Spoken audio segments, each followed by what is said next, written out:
Hello प्यारे बच्चों, welcome to my online classes. बच्चों, यहाँ हम standard form versus scientific notations के बारे में पढ़ने वाले हैं। ओके, एज ए टीचर मैंने देखा है कि अलग अलग बुक में सेम चैप्टर के अलग अलग नाम है। किसी में स्टैंडर्ड फॉर्म लिखा हुआ है तो किसी में साइंटिफिक नोटेशन लिखा हुआ है। तो ऐसे में बहुत सारे स्टूडेंट को कन्फ्यूजन रहती है। उनको लगता है कि स्टैंडर्ड फॉर्म अलग है साइंटिफिक नोटेशन से।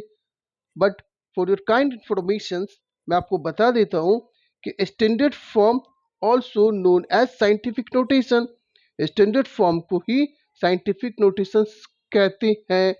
ये दोनों अलग नहीं है। ओके, तो देखते हैं कि स्टैंडर्ड फॉर्म होता क्या है। Standard form is a way to represent very large और small number concisely by using a power of 10। Means कि 10 का पावर यानी 10 का घात यूज करके बहुत बड़े या बहुत छोटे संख्या को संक्षेप में यानी कि छोटे में लिखने का एक तरीका है ये। ओके, दूसरा क्या है कि स्टैंडर्ड नोटेशन क्या होते हैं। तो standard notation is the way number are typically written in everyday life.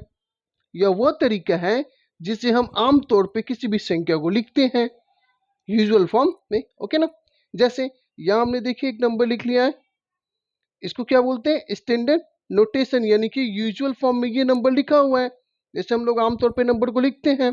अब इससे क्या किया हमने, स्टैंडर्ड फॉर्म में इसे चेंज कर दिया। Okay, 1.536 into 10 to the power of 10, 10 के पावर में। क्लियर है। अब इसको ही क्या बोलते हैं, स्टैंडर्ड फॉर्म बोलते हैं और इसका ही नाम क्या है, साइंटिफिक नोटेशन है। क्लियर है। तो स्टैंडर्ड फॉर्म और साइंटिफिक नोटेशन अलग नहीं है। ये कंफ्यूजन दूर हो गई होगी। क्लियर ना, ये दोनों एक ही है, इसलिए अब ये कंफ्यूज होने की जरूरत नहीं है।